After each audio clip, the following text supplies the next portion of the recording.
I am Denise Palmer, and I am an illustrator, artist, and surface pattern designer working out of my studio close to the Gulf of Mexico, where water adventures and botanical plants surround my everyday life. Welcome to these video chats, where I talk about some of the techniques I've used to create my artwork and chat about all things illustration, art, and design. In this video, I illustrated a Pegasus in Procreate for a custom illustration commission for a client. This was a past project that I completed quite a few years ago, but I had this great footage of working on it that I wanted to share with you. The Pegasus I created for a pattern design for Greece as the inspiration. So I focused on Greek gods and the idea of Mount Olympus. The pattern design that I created from this artwork I will share with you at the end of this video, but I named the design Olympus Odyssey to give you an idea of where I'm going with the design. I created this illustration before I found my favorite sketching brush, and for this drawing I used the standard 6B pencil in Procreate. Everything starts out as a sketch and goes through my layered sketching process. My layered sketching process includes 3 layers that I put on top of each other. I start out with a rough sketch, then I create what I call a refined sketch, and then I get to the final sketch, which is a working sketch. Sometimes I get to the sketch that I want in the second sketch, and sometimes it takes 3 sketches to get the artwork to where I want it to be. If I don't like something that I drew in the sketch, I sometimes will cut it out and edit it until it feels right to me. I like to flip my canvas as well when I am sketching so that I can see the sketch from another perspective. It's easier to spot areas that need improvement this way. And this Pegasus started out really rough, but I got the working sketch to a point that I was happy with. Once I had the sketch finished, then I started working on the local color fills for the body. This is my favorite part after finishing a sketch, is getting to bring it to life in color. I already knew that I wanted to use creamy colors like off-whites and taupe for this Pegasus, since even though it was a detailed part of the design, it was not the main focus of the pattern that I will be creating. As I follow along the body, I'm deciding what parts will have this color. The legs that are further away, I will make a darker color to emphasize the separation in the legs and give some depth. Even though I'm adding these colors, remember they are a starting point, and you can always adjust and change the color later if you want to lighten or darken your base local colors. Something else that I find very helpful is to add to your illustration and then zoom out from your Procreate canvas to get a better overall perspective of your changes. You may notice that I do this a lot, and it's just because it works for me. Here I am adding in the local colors for all the main parts of the Pegasus, like the body, which I've finished, the back legs, and the mane and tail hair of the horse, and then the wings will get their own color too. As I am working, I do my best to name all of my layers as I go, but if I am in the flow of working, sometimes I just create the layer and then go back and name them properly. Especially when you are in flow, I usually stick to staying in it and not letting the little things distract me. If you are wondering what flow is, it is that state where time seems to melt away around you as you are working. You are deep in the moment and utterly focused on the task at hand. You move through the tasks much easier, and what you need to do feels very natural to you, and your intuition takes over. At this point, I like to turn off my sketch and go back through the layers I just created and clean things up. I do this by switching between the eraser brush and the regular brush as I move around my Procreate canvas. If you turn off your sketch, it makes it easier to see where you need to clean things up in Procreate. But I also like to clean up my artwork as well in Adobe Photoshop when I bring my artwork in there, But for this particular illustration, I felt that I needed to go ahead and do a lot of cleanup ahead of time. And it just depends on your workflow and how you end up using the artwork at the end. Part of cleanup also included adding any texture. For this horse, I wanted to have a textured edge to the artwork. So I'm using the 6B pencil again, and this is the standard Procreate brush, and I went along the edges of my artwork to add in texture. This was a little time consuming, but I felt worth it in the end for the effort to get that textured edge to the artwork. I could have used the textured brush to begin with, but textured brushes when filling in color can leave gaps that you have to fill in anyways because of the texture. And this is the method that works for me. Plus, it gives me the opportunity to make any other last adjustments to the edges of the artwork as well.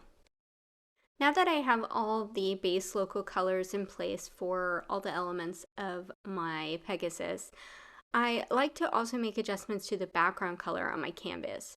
The color I'm using here is very close to what the overall background color in the finished pattern design will be, though there are variations, but it is a darker navy color for the ocean that I plan to use.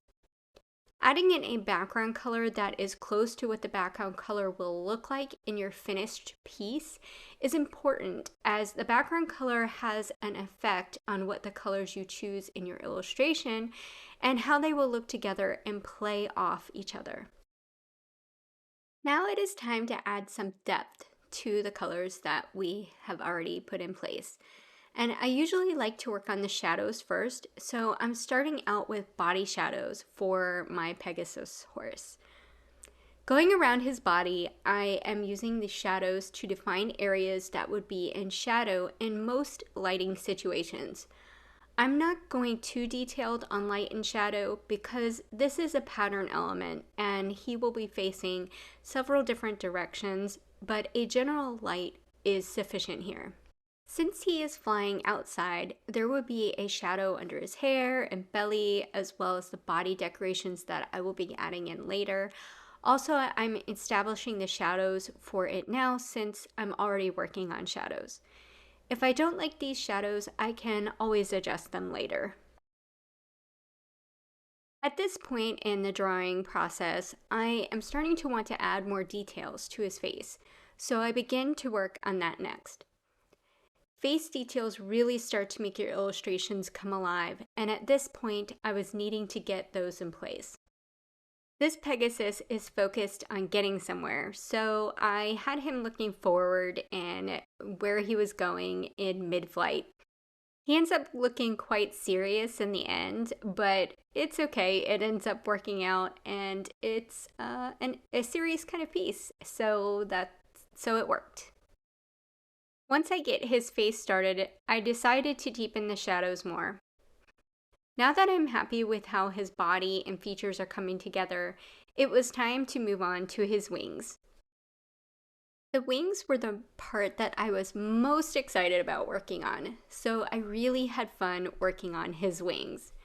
If you know you may need some motivation at any time during the illustrating process, save the most exciting part for where you will need that motivation the most. So for example, if you are struggling with getting started on something, start with the part that you are most excited about first to get the ball rolling if you can, and if it works to do it that way. Or if you have motivation for an illustration already, save the part you are most excited about for around the halfway point, which is what I did here. The halfway point is sometimes like, this is the point where I might have gotten tired and needed a kick in the pants. Or, well, in my case, my yoga pants. Getting that motivation halfway through, it really helps you get to the finish line. So for this particular illustration, I finished this all in one day over several hours, but I took breaks. And when I say breaks, it could be a day or two that you may need and not be able to complete it in one day. You should definitely stop when you are tired and need the break. For the wings, I knew I wanted them to have a lighter color to them and be a little bit more on the gray side. And I also wanted them to have a feathery look to them as well. So I used the Oriental brush, and this is a standard Procreate brush that I liked the look of for creating a feathered edge to the wings. Once I got the highlights on the wings, I added in some other colors to add variation to the feathers. Some feathers are below and some are a different color, but this detail adds a sense of realism to it, even though this is a flying animal. Once I got the first wing done, I started on the back wing by repeating the process for that one, but I add in deeper shadowing for the back of this wing. This gives some depth to the wings and separation between the front wing and the one in the back. I also add in the feathered edge with my Oriental brush as well, and add in some hairline details with the 6B pencil to keep the same edging as the front wing. I also flip my canvas so that I can look at the wings from another perspective so that I can make any adjustments that I feel is necessary to finish out the wings.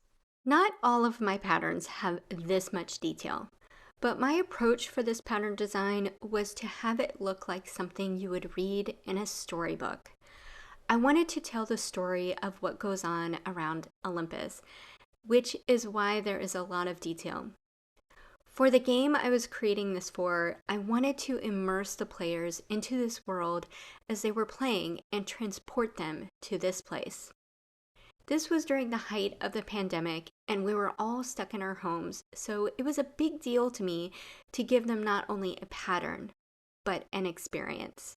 I am at the point of this illustration where I'm adding in the finishing details, and I saved the golden leaves that go around the neck and the tail.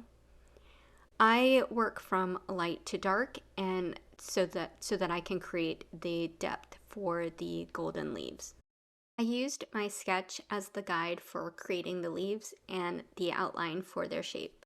To carry the leaves through, I added some leaves to the tail to flow along with the movement of the tail as this creature was flying through the air.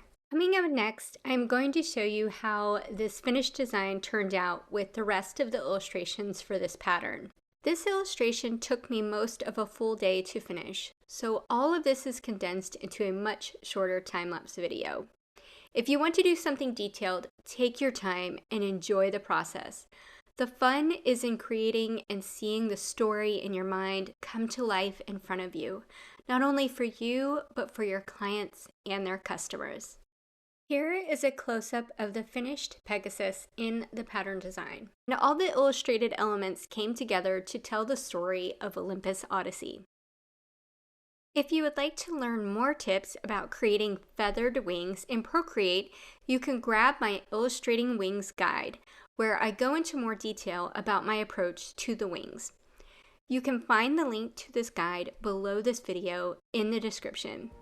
Creating the wings was definitely one of my favorite parts of creating this illustration. I will be sharing more process videos just like this one, so be sure to subscribe. Thank you for watching.